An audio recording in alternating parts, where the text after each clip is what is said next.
Teams that were counted out this time last split are at the top of the table. See if they can defend against last year's playoff hopefuls. Fans are roaring for this first place match that will start the day. We'll see if Doublelift and the rest of the Team Liquid can keep up with Aframu and 100 Thieves, who seek revenge against the NA LCS champions.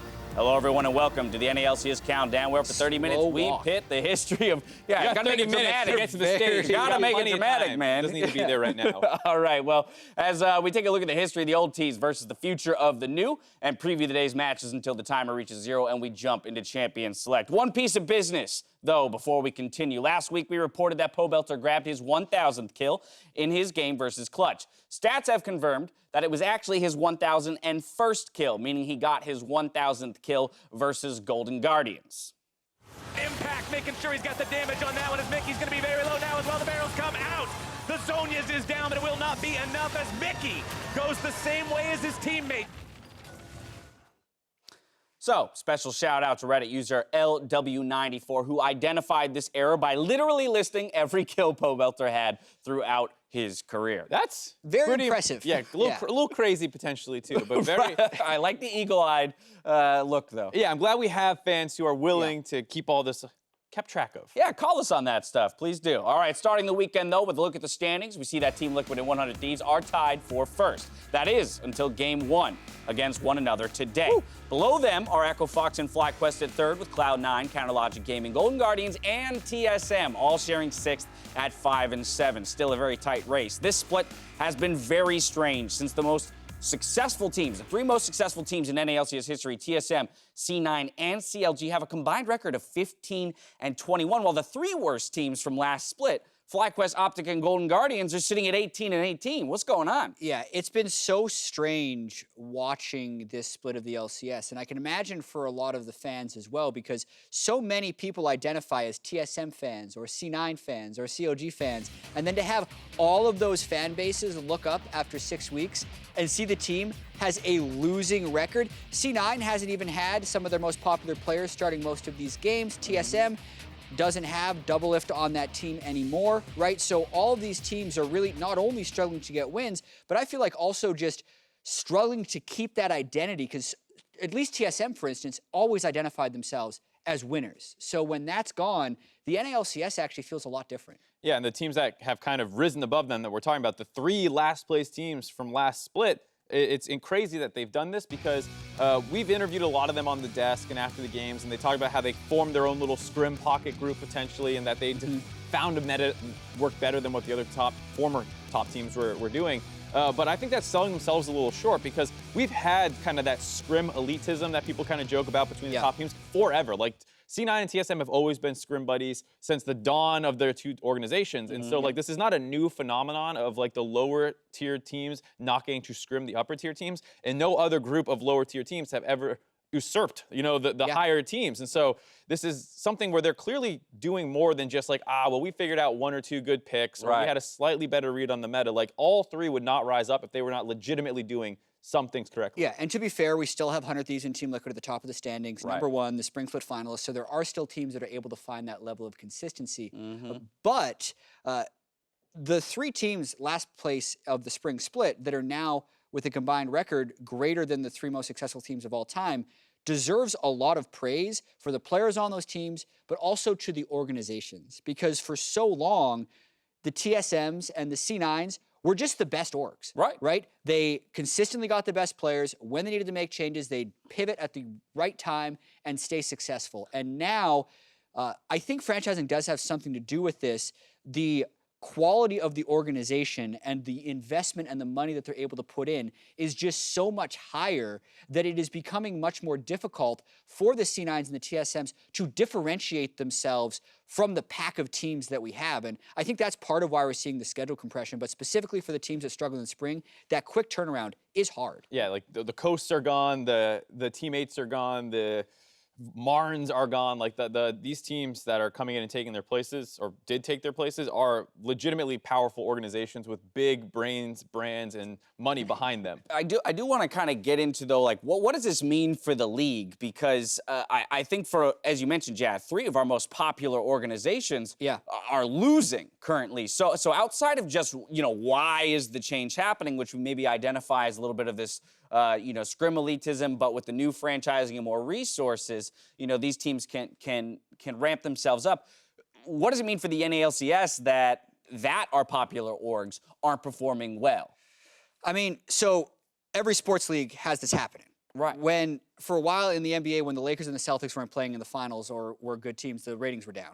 Recently, the Golden State Warriors and the Cleveland Cavaliers played 4 times in a row in the finals, and at least for the first 3 years, it was very exciting, right? So you hope that a new team emerges as the dominant team because people do like rooting for winners. And part of that could also be at international events. So there is a chance that this is a breath of fresh air because we're so used to seeing TSM going to Worlds with large expectations because they dominated the North American LCS, right, and then failing to make it out of group stage. So giving someone else a chance has the potential to give a bit of fresh air. But Mark, do you want to see new teams come in and be successful by virtue of the previously good teams playing poorly? Or do you want to see them actually come in and just be better, right? Like, what's the better way to see standings go topsy-turvy? Well, because I was going to say, like, I agree with what Jeff's saying in principle, but I think what's happened in the NALCS is still a little bit of a weird feeling compared to even staying within our own esport in the Korean scene in the LCK, where, yes, SKT, spoilers, they missed playoffs for the first time since Faker has joined the team, I believe. And so that's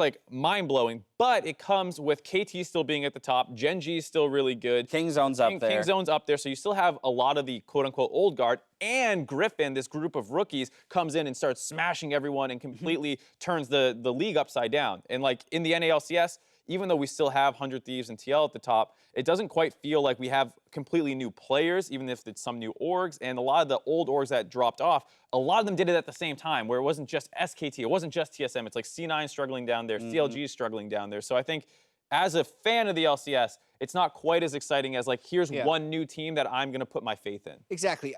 If you're trying to actually script a league, you want a certain amount of turnover. Right. You want some of the top teams to suck occasionally, but you want some consistency up top. So I really want one of those 3 old guard teams to make a run. Okay. Just one, please. I don't want all of them to continue to be a losing record. And by the same token, we don't want the new orgs to just pick up wins by virtue of the old guard, dropping games or not looking great. You want them to actually come in and impress and push the limits of the rest of the teams. If we look at our schedule, though, presented by Jersey Mike Subs, we'll see a battle for first place between 100 Thieves and Team Liquid to kick off the day, with Cloud9 challenging Clutch Gaming in Game 2. We've got TSM versus Golden Guardians to close out the day. Freak, Wild Turtle, and JJ will be on the NALCS Lounge tomorrow, where they'll cast Echo Fox versus TSM on Riot Games 2.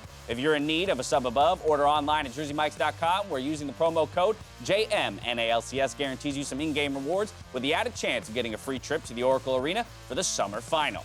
Now, Freak and Azale are about to share their thoughts on Game 1. Before they do, Prawley thinks in facing another first-place team, you have to think about how Team Liquid wants to improve. I definitely have to think about their strengths and weaknesses and kind of guess what they're going to be focusing on to improve. Is this a situation where they're going to leave bot lane to their own devices and focus elsewhere, or are they going to try to pick up their bot lane? So it's a bit of a guess game to see where they're going to focus their play this weekend. So it's definitely been on my radar, and we'll see what we can do against it. Funneling definitely nerfed us. And the 2-0 last weekend was pretty nice, but I think our wins were not convincing enough for me. So I wouldn't say we're completely adapted to playing without funnel completely. And we'll have to, maybe see this weekend if we can prove that we're ready. Well, thank you very much, Prawley. And as we get ready for the battle over first place, a breakdown or a break point for this matchup could very well be in the top. And we're talking about Someday versus Impact. Yeah, I mean, these are 2 of the best players in the league. These guys have been around for a long time, a lot of history behind both of these names, and really have been top performers for quite some time. In the past, it always felt like Impact was getting the better of Someday in the NALCS, though 3-0 in the finals in Spring Split. But this time around, feels like Someday really has the upper hand. Absolutely agree. So we can start with what Spring Split looked like. Impact on your left, Someday on your right. Better KDA, better KP, 6-5 in solo kills, higher damage per gold. I mean, everything basically was big. And while taking less resource, you can see that 22 versus 26 of CS share in the mid game. But you look at the summer split here, and it gets a whole lot different. In the summer split, massive KDA bump for Someday. Solo kills now 10 on Someday's side to the 1 for Impact. Yeah, exactly. And I mean, one of the things that really stands out here to me is the forward percentage and the solo kills, as you pointed out. This is something where he is being able to create so much pressure for his team. He is doing such a good job for the 100 Thieves in that he is drawing pressure up there when his jungler is coming up and helping him. He's able to snowball games and really has just been incredibly impressive this summer split, and that's why he's many people's MVP candidate. Yeah, he's one of my front runners absolutely as well. So ahead of Team Liquid's matchup, we spoke to Coach Kane, who shared with Avli how they plan to use 2 coaches on stage today.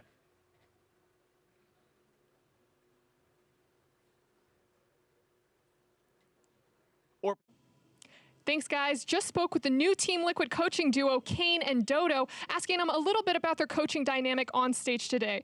They said that Kane is mainly going to be taking care of all the picks and bans, while Dodo's going to pick up anything that he may have missed and throw in some extra ideas along the way.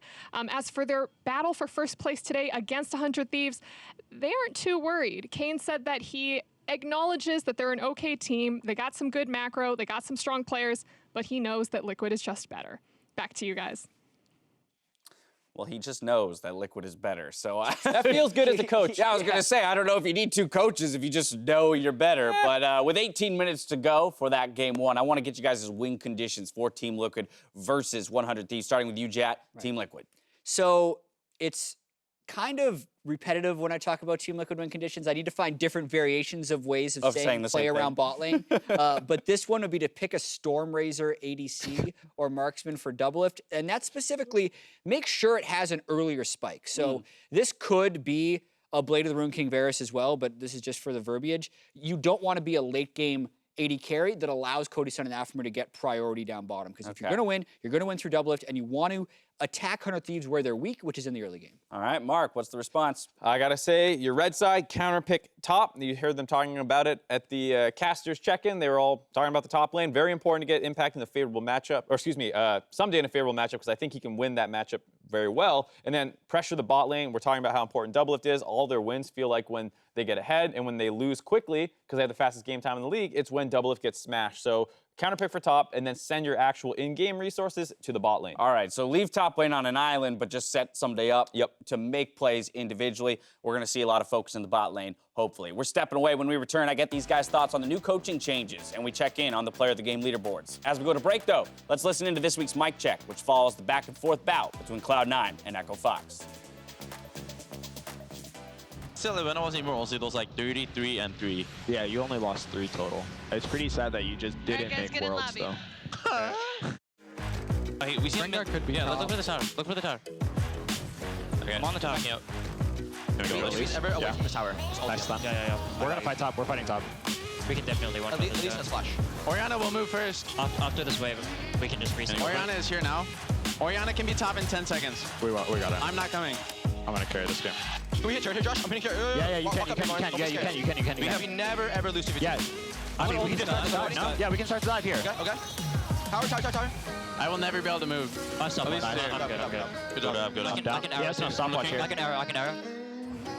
Oh, nice stun. Okay. Go. Clean. I'm just saying what I can do. You're poppy.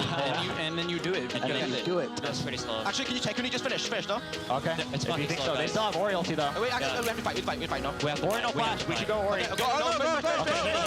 Finish. I have no mana. Just leave. Just leave after. No, we're fine. Just finish.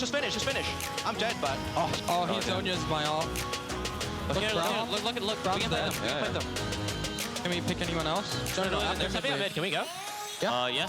We can look long, maybe? Look long. Oh, I'm looking. I'm gonna get one shot. Look Smoothie. Smoothie's dead. Lost his 1 HP. Look at me. Okay, I'm on him too. I'm running. We can Baron off this. It's a bit behind us. Yeah, I'm not here. Careful. Right here. Look, Monday. He's dead. I'm going over. Yeah, I'm coming too. Can't help you. Okay, look who he's stunned. Oh, you got him? He's dead. Nice. I'm fine. I'm Zonya's. I'm okay. Oh, I missed. Oh, I missed you. Help us in the back. No. I missed. Yeah, top. We can end. Good boys. Whoa, 2-1 weak, boys. Yeah.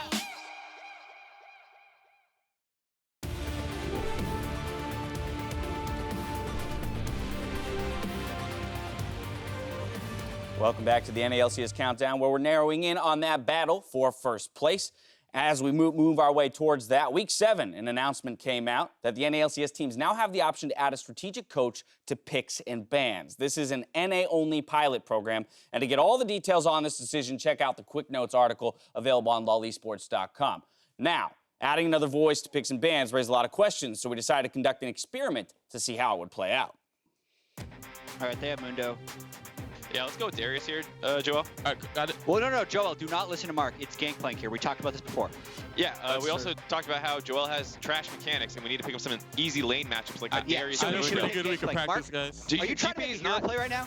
No, I'm trying to get Joel through the laning phase. When we talked about who would have final say on stage, what did we say? I lied to you, so We said it was me. I'm the one that's going to make the right call. I'm the one playing. Do you even understand how to draft? Yeah, I don't Have you give my ever made- players good matchup. What? Why Joel, did you pick Rammus? Down the same. Sorry. I mean, messed up. Sorry.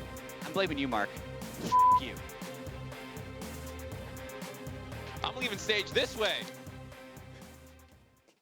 I think it went pretty well, right? Yeah? I think there's You guys some, didn't run into hiccups there's some there? things you It can could have iron gone out, worse, maybe. Yeah. right? Like we've seen Rammus picked before. I mean, you just got, I mean, yeah. It's an easy champ for Joel, because who knows mechanics. If mechanics are an issue, then you've got them covered there. Gonna have to see how that one plays out in games. Along with the questions around communication, maybe too many cooks in the kitchen in picks and bans, there's also the whole conversation around how coaching handshakes are gonna go from this point onward. This is just twice as many hands on stage, Jad. How do you work this one out? I've actually been thinking a lot about this, and I have a proposed handshake strategy. This is called the Handshake Shuffle. So your red side team, you make sure you get priority over the exit and reach for the back coach. That actually forces the front coach to walk around because he's not going to cross the handshake stream to get there. That way you also get to your player green room first. Yeah, kind of like a pick and roll, I guess you could say, where you're trying to get the other guy to go the long way around so you can get the early exit off the stage. This looks really dumb to me. What would you do, Mark? Yeah, Mark.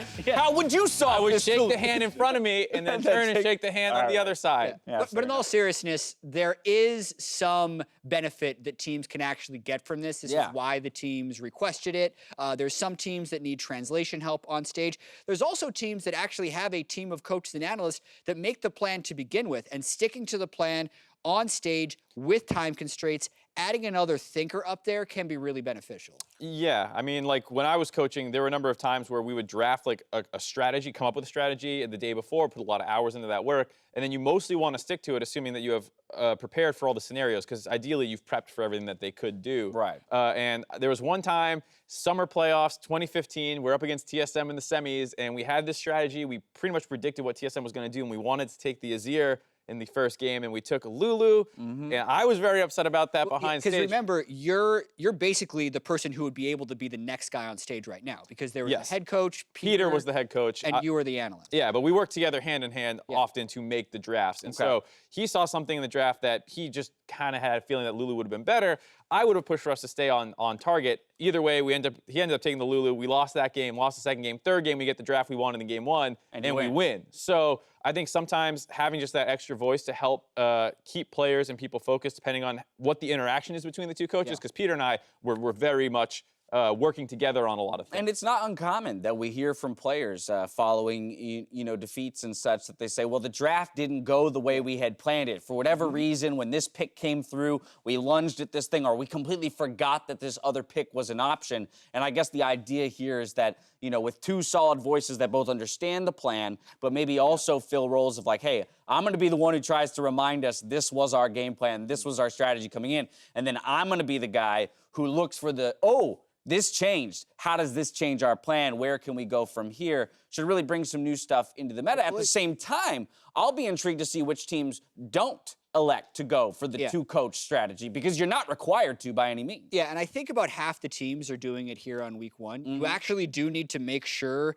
you don't have too many cooks in the kitchen and you don't have Mark and Jat fights over Rammus on stage. Right. Because that could be clearly detrimental. There's already a little amount of time. The players also have a large amount of input depending on which team, and you may not want to add that next person. And this is the right time to start experimenting if you do want to try and figure out your system for your specific team, because you need to get those figured out before you go into the best of fives for playoffs. Yeah, and to be clear, it's still NA only. So if you qualify for Worlds, you go back to one. You go back to one coach. Okay, well, there you have it. As we approach the end of the regular split, let's take a look at who's racking up up the most player of the games. At the top, no surprise, we've been talking about this guy all split long. Someday, Doublelift, though, right there neck and neck with him. 2 first-place teams. Yeah, I do like the fact that what feels like the top-performing players on the top 2 teams is reflected on the player of the game leaderboard. I think both Someday and Doublelift are in that MVP conversation. Player of the game does have MVP implications. Someday's been credited with almost keeping 100 Thieves afloat in a lot of these times, with switching junglers away. As they mentioned earlier on the caster desk, he has been absolutely smashing and creating so much pressure. You see 10 solo kills. And Doublelift is still right there. First place team still having a huge impact. Yeah, definitely nice to see that. And then after the initial 5, that's 5 out of 8 games that they have those player of the games for. Right. On the flip side, I'm actually really impressed by Sven, who has 3, and they only have 5 wins. So he still has a pretty good number of those he's picking up. And on a team that's struggling, that doesn't seem to have much cohesion, he is still putting out great numbers. He essentially got the same numbers as Doublelift. Yeah, and he has the highest DPM in the league for marksman players, I believe. And he has done this in a position where he a lot of times does not have any advantages early on in the game and kind of goes even into late game. And while I know TSM has been struggling and there's been a lot of people who have been attacking players for how good they're doing, I think Sven in particular has continued to perform. Yeah, it's interesting to me, of course. I mean, no surprise to see Doublelift and Someday there. I do think it's interesting to see Sven there. Of the Echo Fox players, though, most notably, Altec is the one that's sitting atop the leaderboards of POGs. Granted, they've done a lot of roster swaps, so just by virtue of number of games played for each guy, they're going to have a harder time getting there. But it's going to be interesting to see how it shakes out come the end of the split. But since they dominated predictions last week, we're going to hear from the fans once more on who they believe will win today's games. I think that 100 Thieves is going to win because they've seemed like the more consistent team of the 2. Liquid seems strong when they're strong, but they're kind of been all over the place recently. Clutch Gaming went 0-2 last week, but they did have 3 people benched. So I'm pretty sure they can pull it off and go back on the top, even though they're last place right now. I think Echo Fox is going to take this one definitely, also because Foxes are sly and they counter logic, so. I think I'm going to give the win to Optic here. FlyQuest has been looking great, especially with JJ in the bot lane, but I don't know. I think that they're on a huge motivation streak and that they can do it. Gonna go with Golden Guardians. Straight up Golden Guardians. All right, there you have it from the fans. Now it's time to see where you two disagree. Looks like a lot of places, actually. Well, with them, perhaps. Yeah. With each other, not so much. Only game 1 of the day, the battle for first place. You guys elected. Jat sticking with the Spring Split champions. Mark thinks they're going to get revenge. And then the fans differ with you guys both in games 2 and games 5. Yeah, today's the day I get 5 wins. Is it? Last time this happened was Spring Split. Oh, wow. Oh, my God. I mean, you haven't had any 5-win days. I haven't been keeping track. Either. Yeah, the fans did. I just see this number and I want that number to be better. But I think the fans took some surprising ones here. The Clutch Gaming over C9 is very interesting to me. Yeah. Can you guys justify that? We do know that they announced they're going back to their starting roster from before last week. So the academy players out. We got the LCS players come back in, as well as a coaching shift. So there's all kinds of stuff going on with that squad. There's a chance the Clutch Gaming team is stronger with Hakuho back. I mean, I feel like that roster was better than the Piglet bot lane they had in there last week. And even though Cloud9's on a tear, the last time they're on a tear, they dropped a game to Optic, right? They can fall out at kind of any second. So as we've seen the NALCS this split, so many of these games are you make your best guess based on the analysis, and then you complain that the team didn't play the way you wanted them to. And Mark, tied to our earlier conversation about the old guard versus the new, you both voted for TSM, but the fans going for Golden Guardians here. I mean, win rate. I really thought Jat was going to go with TSM, or excuse me, Golden Guardians, because even in their 2 losses last week, they had huge leads both times, and I thought they looked pretty good. TSM has blue side here, and we're talking about how many games in a row Golden Guardians found those wins on blue side, so I think it's a little more difficult for them, and I think with some of the stuff that's come out of TSM recently, TSM Legends, like you can feel that TSM is kind of at this like snapping point where they finally have to really fix their problems, and if they're going to do it, this is the game to do it, so I'm putting some faith in all those guys to figure it out this game. All right, well, we'll keep our eyes on games 2 and 5, but first, we got that battle for first place between Team Liquid and 100 Thieves. As we go to the battle arena, Cody's son talks about the pressure that comes with facing Doublelift. Whenever I watch like competitive NA LCS, I always saw Doublelift like doing really well and always being like first place for NA AD carries. And as a rookie, especially in my first first split, right, I was like ranked like top 10. So I looked at everyone to try to improve and looked at my own game to try to improve. And it does feel like, for me at least, that every time I play against them, you know, over months and over like more than a year now, I always feel like I get a little bit closer to beating him every time.